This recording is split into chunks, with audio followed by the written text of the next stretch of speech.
महाराष्ट्र के dynamic chief minister,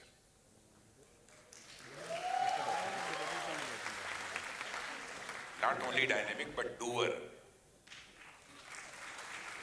chief minister श्रीमान एकनाथ जी शिंदे और हमारे गवर्नमेंट ऑफ महाराष्ट्र के सीनियर मिनिस्टर श्री सुधीर मुनगंटीवार जी, डॉक्टर है नहीं यहाँ पर, श्रीकांत शिंदे का नाम लिखा था, हमारे कभी ही नहीं है। मैं मानता हूं जिसे कि ऐसा नौजवान जो कि भारत में नौजवानों की दिल की धड़कन है, ऐसे हमारे कुमार विश्वास,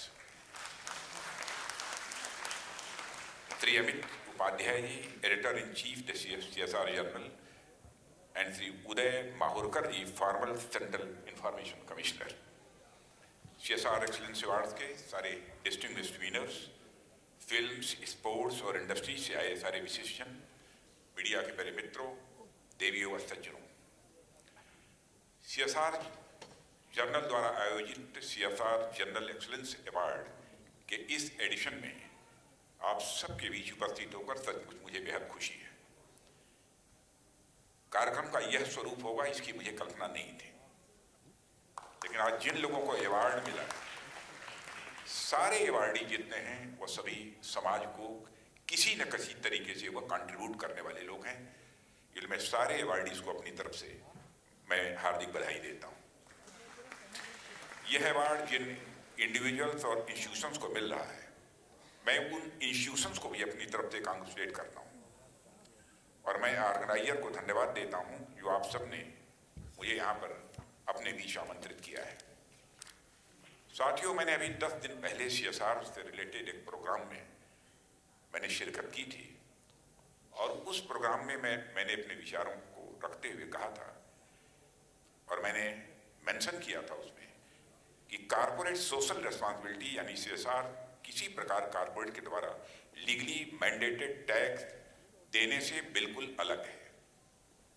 आप लोग पर्सनल इनकम टैक्स देते हैं, कारपोरेट टैक्स देते हैं, GST देते हैं, अपने वर्कर्स को आप सैलरी देते हैं, अपने शेयर होल्डर्स को आप डिविडेंड देते हैं, साथ ही साथ आप देश की इकोनॉमी को चलाने में बहुत ही इंपॉर्टेंट रोल भी प्ले करते हैं। जब आप सभी अपनी सारी लीगल रिस्पॉन्सिबिलिटी फुलफिल करते ही हैं तो फिर आखिर अलग से सिटीजन और कारपोरेट सोशल रिस्पॉन्सिबिलिटी की क्या जरूरत आ पड़ी। साथियों, ये हमारे राष्ट्र और समाज का सौभाग्य है जिसे आप सब जैसे सोशली कॉन्शियस कारपोरेट्स और सिटीजन्स मिले हैं और समाज में अपनी रिस्पॉन्सिबिलिटी के प्रति आप बिल्कुल नहीं सकते हैं। हालांकि कुछ ऐसे भी लोग होते हैं जो ऐसा सोचते हैं जब हम सरकार को टैक्स देते ही हैं, जब हम एक सिटीजन के तौर पर कानून का पालन करते ही हैं, तो अलग से किसी सोशल रिस्पॉन्सिबिलिटी की क्या जरूरत है। मैं उन लोगों को अपनी तरफ से बतलाना चाहता हूं कि जब आप एक कानून के तहत 100 रुपया टैक्स देते हैं, जो जनता और समाज आपसे शायद उतना जुड़ा हुआ महसूस न करे, लेकिन अगर आप किसी भी लीगल लायबिलिटी से ऊपर उठकर वॉलंटरली समाज के वेलफेयर के लिए 5 रुपये भी देते हैं, तो वह जो लाभ प्राप्त करने वाला होता है, बेनिफिशियरी होता है, वह आपसे स्वाभाविक रूप से अपने को जुड़ा हुआ महसूस करता है। भारत तो ऐसे लोगों की भूमि रहा है जिनका पूरा जीवन ही समाज को डेडिकेटेड रहा है। महाभारत की कर्ण का जिक्र आता है, जिनकी जेनरसिटी आज तक हम सभी के लिए एक सोर्स ऑफ इंस्पिरेशन का काम करती है। मेडिवल एरा में यदि आप देखें तो पाएंगे कि भामाशाह ने किस प्रकार से स्वराज की रक्षा के लिए महाराणा प्रताप की मदद की थी। ठीक उसी प्रकार जब हम भारत की मॉडर्न हिस्ट्री देखते हैं तो हम पाते हैं कि किस प्रकार से जमनलाल बजाज और घनश्याम दास बिरला जैसे भारत के प्रोमिनेंट इंडस्ट्रियलिस्ट ने भारत के फ्रीडम स्ट्रगल में अपना कंट्रीब्यूशन दिया था। वर्तमान समय में हम अपने आसपास देख सकते हैं कि किस प्रकार अजीम प्रेम जी और शिव नाडार जैसे बड़े बड़े इंडस्ट्रियलिस्ट अपने कानूनी दायरे से कहीं ऊपर उठकर अपनी संपत्ति का अच्छा खासा हिस्सा समाज के अपलिफ्टमेंट में वो लगा रहे हैं। आप में से भी बहुत सारे लोग बैठे हैं जो इस दायित्व का निर्वहन कर रहे हैं। साथियों, सिर्फ वेल्थ की ही बात नहीं है। जिनके पास वेल्थ नहीं है वह भी स्वयं को समाज के अपलिफ्टमेंट में लगा रहे हैं। हमारे पास महाराजा शिवी का उदाहरण है, किस प्रकार वो अपनी शरण में आए हुए एक कबूतर की जिंदगी को बचाने के लिए शरीर के मांस का टुकड़ा देने में रंच मात्र उन्होंने संकोच नहीं किया था। हमारे पास महर्षि दधीची का उदाहरण है, जिन्होंने सोशल वेलफेयर के लिए, बुराई के एलिमिनेशन के लिए अपनी हड्डियां उन्होंने दान में दे दी। पास्ट से लेकर प्रेजेंट तक एक लंबी परंपरा चली आ रही है, जहां जो कैपेबल लोग हैं वह समाज के अपलिफ्टमेंट के लिए प्रयासरत हैं। साथियों, हम सब सोशल बीइंग, एक सामाजिक प्राणी हैं और हमारे आस पड़ोस में लोग रहते हैं। आपने देखा होगा कि जब भी हमारे पड़ोसी के यहाँ कोई प्रॉब्लम होती है, जब भी कोई ऐसी अनफॉर्चुनेट घटना घटित होती है जहाँ उनके ऊपर प्रॉब्लम आती है, तो हमें कोई कानून नहीं कहता कि हम उसकी हेल्प करें। हम वॉलंटरली उनकी हेल्प करते हैं। साथियों, सिर्फ पड़ोसी ही नहीं बल्कि स्ट्रेंजर्स यानी कोई अजनबी के साथ भी हमारी आत्मीयता जुड़ी होती है। मान लीजिए कि कोई व्यक्ति सड़क पर घायल पड़ा है, तो हमें कोई भी कानून हमें यह बाध्य नहीं करता है कि हम उसकी मदद करें और उसे अस्पताल में पहुंचाएं। यह तो हमारी ह्यूमैनिटी है और उस अजनबी के प्रति हमारी आत्मीयता का भाव है कि हम उस व्यक्ति की मदद करते हैं और उसे अस्पताल तक पहुंचाते हैं। हमारी, आपकी, हम सबकी एक शेयर्ड ह्यूमैनिटी है, जिसमें हम प्रत्येक व्यक्ति को अपने परिवार का सदस्य मानते हैं। और भारत के ऋषियों और मनीषियों ने तो भारत को ही नहीं बल्कि पूरे विश्व की धरती को अपने परिवार का सदस्य मानते हुए वसुधैव कुटुंबकम का संदेश दिया है।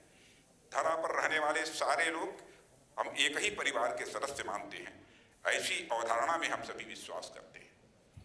और हमारे यहाँ तो ऋषियों और मनीषियों ने भी कहा है, यत् पिंडे तत् ब्रह्मांडे, जो पिंड में है वही ब्रह्मांड में है, जो जड़ में है वही चेतन में है, जो छोटे में है वही बड़े में है, जो मेरे में है वही तेरे में है।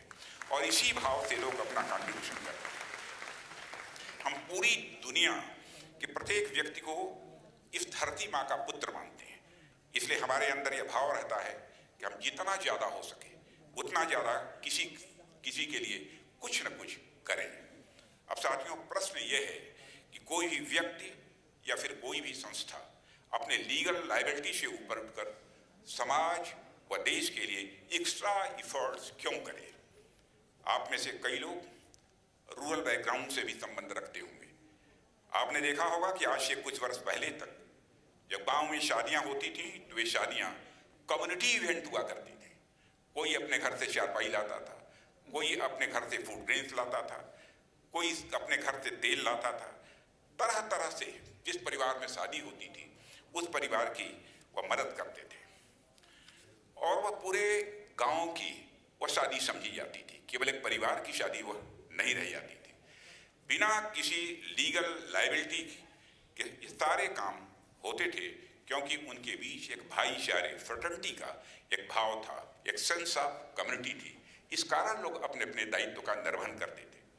हालांकि कई ऐसे लोग हैं जो इस भाईचारे के भाव वाली बात को एक्सेप्ट नहीं करते हैं। ऐसे लोग हर चीज के पीछे एक प्रैक्टिकल और एम्पिरिकल आर्गुमेंट मांगते हैं।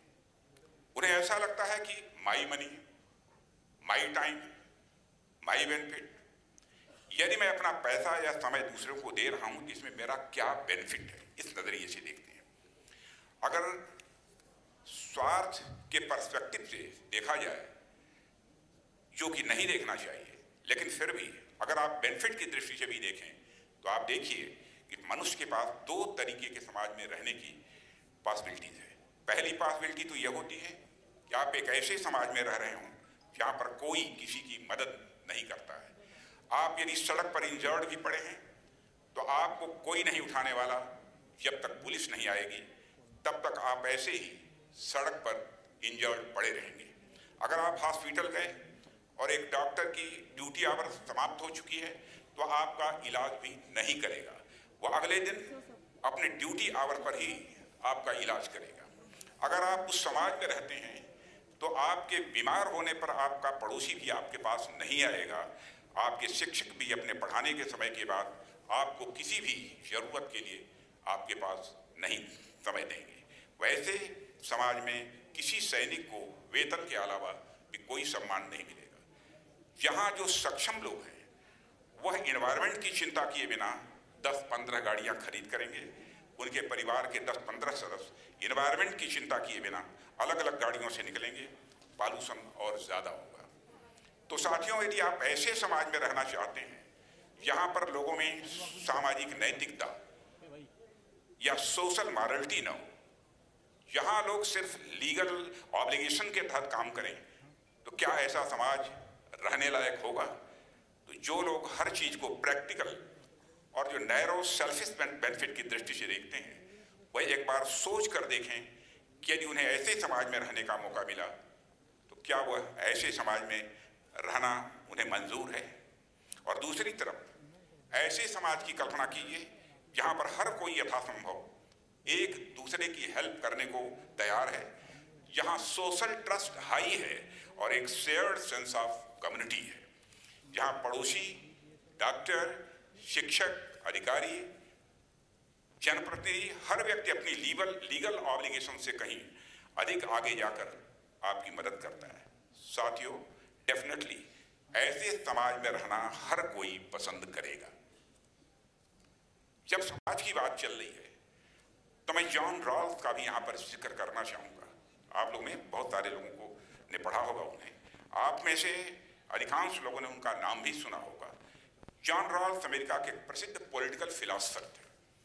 ये थियरी ऑफ जस्टिस नामक बुक में रॉल्स ने यह बताया है कि जब भी हम समाज की व्यवस्था को डिजाइन करते हैं तो जो भी व्यक्ति समाज की व्यवस्था को डिजाइन कर रहा है, उस डिजाइनर को यह बात पता नहीं होनी चाहिए कि वह समाज में कौन सा स्थान प्राप्त करेगा। इसे मैं आसान शब्दों में आपके सामने रखता हूं। मान लीजिए अगर कोई पुजारी है और उसे समाज की व्यवस्था को डिजाइन करने का मौका मिला, यानी उसे पता है कि समाज में उसका स्थान पुजारी का ही होगा, तो शायद वह एक ऐसा समाज डिजाइन करेगा जहां पुजारी की स्थिति अपेक्षाकृत ज्यादा बेहतर होगी। यदि कोई योद्धा है तो उसे समाज को डिजाइन करते समय यह पता है कि समाज में उसका स्थान योद्धा का होगा, तो शायद वह ऐसा समाज डिजाइन करेगा जहां योद्धा की स्थिति ज्यादा अच्छी हो। कोई व्यापारी है तो वह भी अपने को ध्यान में रखते हुए भी इस प्रकार के समाज को डिजाइन करने की अपनी तरफ से कोशिश करेगा। इसीलिए जॉन रॉल्स कहते हैं कि यदि समाज को अच्छे तरीके से डिजाइन करना है तो डिजाइनर को बिल्कुल पता नहीं होना चाहिए कि समाज में उसका क्या स्थान होगा। जॉन रॉल्स ने इसे व्हील ऑफ इग्नोरेंस कहा था, अर्थात सामाजिक व्यवस्था के निर्माण करने वाले व्यक्ति के पास उसकी पर्सनल सर्कमस्टांसेस के प्रति एक पर्दा लगा होना चाहिए, यानी उसे यह नहीं मालूम होना चाहिए कि ऐसे समाज में उसका क्या स्थान होगा। जब समाज निर्माण के लिए साथियों ऐसी व्यवस्था होगी तो सोशल प्लानर समाज के सबसे कमजोर व्यक्ति के हितों को कभी भी पूर्णतया नजरअंदाज नहीं करेगा, क्योंकि ऐसा भी हो सकता है कि सोशल प्लानर खुद समाज के कमजोर वर्ग के हिस्से के रूप में सामने आ जाए। साथियों, रॉल्स का यही सिद्धांत सीधे तौर पर तो नहीं लेकिन किसी न किसी रूप में हमें महात्मा गांधी के अंत्योदय के विचार में भी दिखता है, जहां उन्हें समाज के सबसे आखिरी छोर पर खड़े व्यक्ति के अपलिफ्टमेंट के बारे में जहां उन्होंने बात की है। ध्यान रहे, हम में से कोई भी किसी समय पर समाज का सबसे कमजोर व्यक्ति हो सकता है। इस जीवन के यथार्थ को हमको नहीं भूलना चाहिए। अब मान लीजिए एक स्थिति की कल्पना करते हैं, यदि दुर्भाग्यवश कोई व्यक्ति सड़क दुर्घटना में सड़क के किनारे घायल पड़ा है, तो उस समय समाज का सबसे कमजोर व्यक्ति यदि कोई है, चाहे कितना भी बड़ा धनाढ्य क्यों न हो, यदि सड़क के किनारे वह घायल पड़ा है, तो मैं समझता हूं समाज का सबसे कमजोर व्यक्ति वही है। यह कोई मायने नहीं रखता कि उस व्यक्ति के पास कितना पैसा है, वो व्यक्ति कितना शक्तिशाली है, वह किस पद पर है। उस समय यही मायने रखता है कि उस व्यक्ति को with in an hour hospital नहीं पहुंचाया गया तो उसके प्राण जा सकते हैं। उस समय ऐसा भी हो सकता है कि एक ऐसा व्यक्ति आए जो आपसे पैसे, पद और शक्ति के मामले में बहुत कम हो, लेकिन वह आपकी मदद करके आपका जीवन बचा ले। इसलिए साथियों, यदि रॉल्स के सामाजिक न्याय के सिद्धांत, सोशल जस्टिस के सिद्धांत पर हम बात करेंगे, तो हम निश्चित रूप से एक ऐसे समाज का निर्माण करना चाहेंगे जहां पर सोशल हार्मनी हो, जहां प्रेम हो, जहां के लोगों में फ्रेटर्निटी का भाव हो। साथियों, यही भाईचारे का भाव जब ऊपर से रिश्क कर नीचे पहुंचता है, यह बहुत ही अद्भुत लगता है। जैसे जब कोई शक्तिशाली व्यक्ति समाज के कमजोर व्यक्ति की मदद करता है, तो मानवता पर विश्वास स्वाभाविक रूप से और अधिक बढ़ जाता है। हालांकि ऐसा बिल्कुल नहीं है कि मुझे आप लोगों की सोशल रिस्पॉन्सिबिलिटी के ऊपर कुछ बताने की जरूरत थी। आप लोग बहुत पहले से समाज के अपलिफ्टमेंट के लिए, राष्ट्र के विकास के लिए अपने लीगल ऑब्लिगेशन से भी ऊपर उठकर समाज के लिए कंट्रीब्यूशन आप देते आ रहे हैं। और साथियों, यहां अब कुछ बातें विशेष रूप से कॉर्पोरेट सोशल रिस्पॉन्सिबिलिटी यानी CSR के ऊपर भी मैं करना चाहूंगा। मान लीजिए किसी व्यक्ति ने साइकिल रिपेयरिंग का एक छोटा सा बिजनेस खोल रखा है। अब जब उसका बिजनेस अच्छा चलने लगेगा तो अपनी दुकान को बढ़ाता गया, 2 दुकान, 3 दुकान, 10, 15, 100 और बाद में उसने एक पूरी रिपेयरिंग की एक चेन ही शुरू कर दी और उसका टर्नओवर लगभग 100 करोड़, 200 करोड़, 500 करोड़ तक पहुंच गया।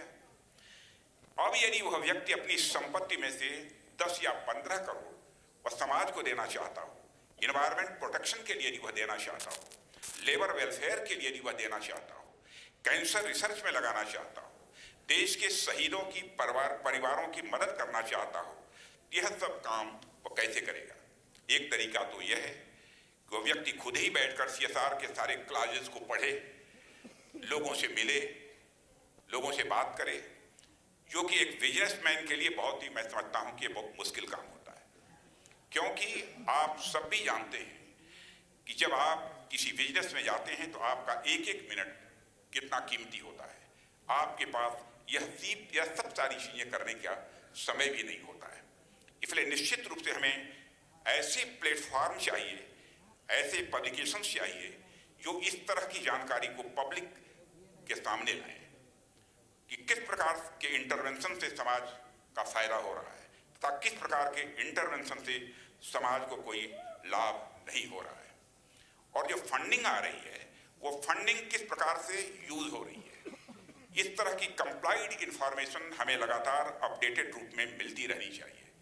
ऐसे में भूमिका आती है CSR जर्नल्स की, ऐसे में भूमिका आती है CSR जर्नल्स की, जो यह प्लेटफॉर्म द CSR जर्नल प्रदान करता है, जो ऐसे अनेक लोगों को इंस्पिरेशन या इंफॉर्मेशन देता है यह CSR जर्नल, ताकि वह आगे आए और समाज के उत्थान के लिए अपना कंट्रीब्यूशन दें। साथियों, 2014 की कुछ घटनाएं मैं बहुत महत्वपूर्ण मानता हूं। उसी वर्ष हमारी सरकार आई थी पूरे देश में। उस समय आपने देखा होगा एक नया जोश था, एक विश्वास था, और उसी विश्वास और जोश के साथ 2014 में CSR जर्नल की भी शुरुआत हुई थी, यह जानकारी मुझे दी गई।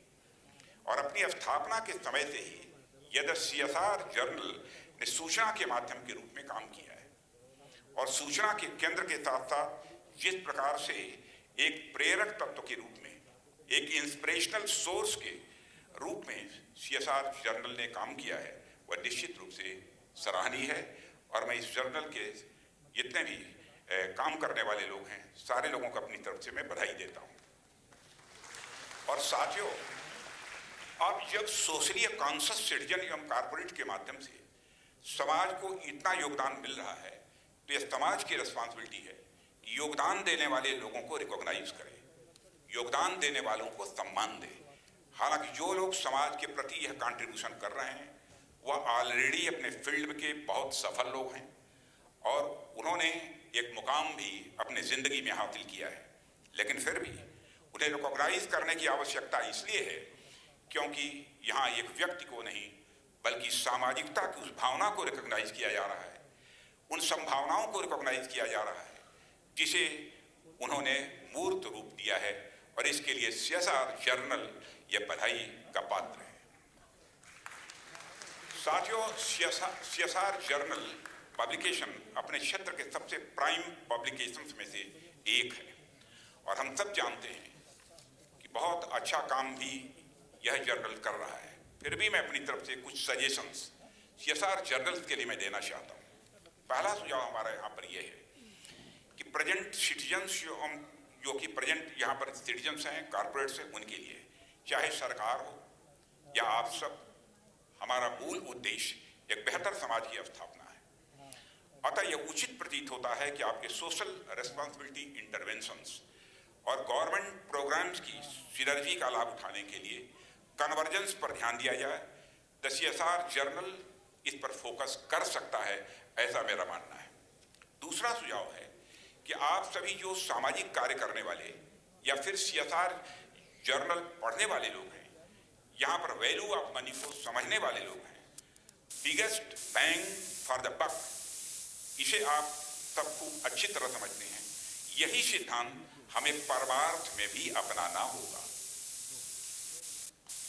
अर्थात हम यदि कॉर्पोरेट सेक्टर के लिए सीएसआर कर रहे हैं, अर्थात हम यदि कॉर्पोरेट सेक्टर के लोग सीएसआर कर रहे हैं, तो जिस प्रकार से हम अपनी कंपनी के लिए इफेक्टिव रिसोर्स यूटिलाइजेशन की बात करते हैं, उसी प्रकार से हमें अपने सोशल रेस्पॉन्सिबिलिटी इंटरवेंशंस की इफिशियंसी पर भी ध्यान देना होगा।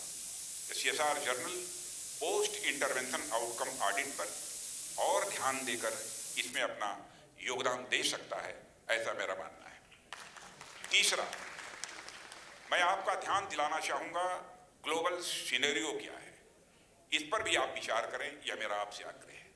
हालांकि आपका ध्यान भारतीय सीएसआर सिनेरियो पर केंद्रित रहेगा, लेकिन ग्लोबली यदि कोई बेस्ट प्रैक्टिसेस हैं तो उसे भी आप सभी स्वीकार करने में बिल्कुल संकोच न करें, यह मेरा आग्रह है। हालांकि ऐसा भी हो सकता है कि आप मेरे इन सुझावों पर ऑलरेडी काम कर रहे हैं, लेकिन यदि काम कर भी रहे हैं तो इन पर और अधिक ध्यान दें, ऐसा मेरा आग्रह है। साथियों, अंत में एक और बात मैं आपसे करना चाहूंगा। कई बार ऐसा होता है कि समाज को डिवाइड करने वाले कुछ लोग होते हैं, उनका काम ही होता है कि वह समाज के एक वर्ग को दूसरे वर्ग के विरुद्ध संघर्ष के रास्ते पर वह ले जाए। उनकी यह कोशिश रहती है। क्लास स्ट्रगल उनके शब्दकोश में बहुत ही प्रोमिनेंट होता है।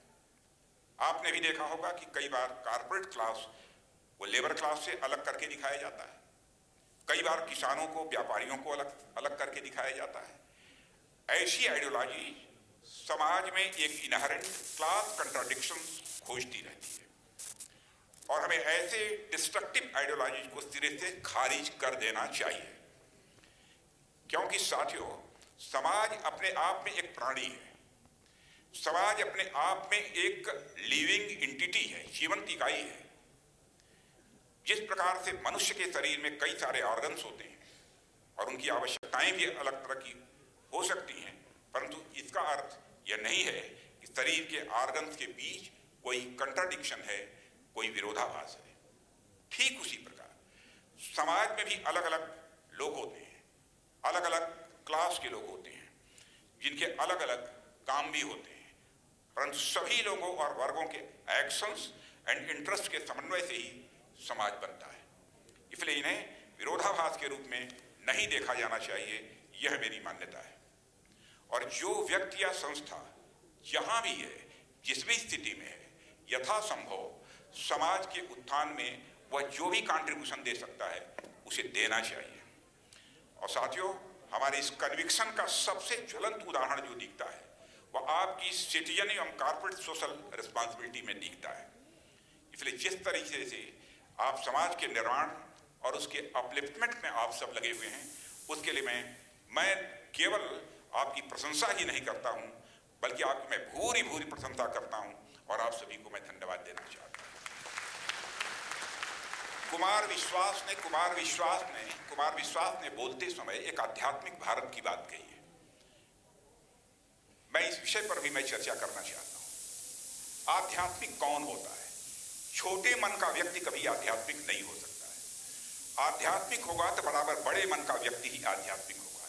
जो देता है वही आध्यात्मिक है, लेने वाले के बारे में नहीं कहा जा सकता कि वह आध्यात्मिक है।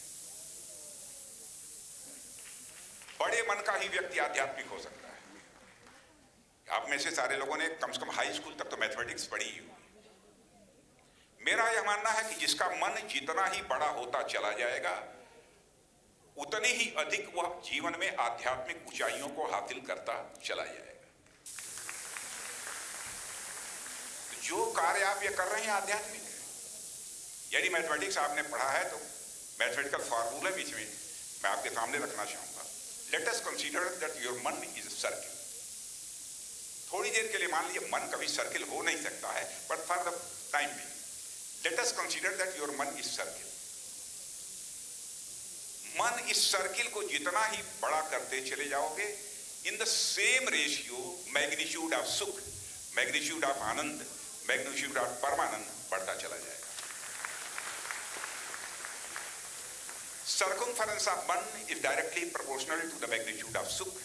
Circumference of man is directly proportional to the magnitude of Anand. Circumference of man is directly proportional to the magnitude of Paramanand. और यह बात मैंने इसलिए आप लोगों के सामने रखी कि आप लोग जो कर रहे हैं कोई सामान्य काम नहीं है। जो कंट्रीब्यूशन आप दे रहे हैं बहुत बड़ा काम है।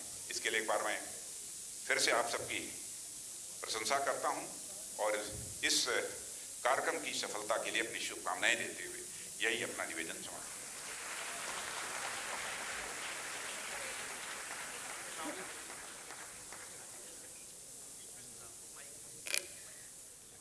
रक्षा मंत्री जी, आपका बहुत बहुत शुक्रिया आपके प्रोत्साहन भरे शब्दों के लिए, आपकी उपस्थिति के लिए।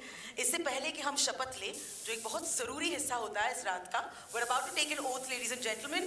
Can we quickly call on stage to felicitate her? These beautiful gifts that you've seen today. Thank Queen's Arte. Can we please have you on stage to be felicitated by our dignitaries? Ladies and gentlemen,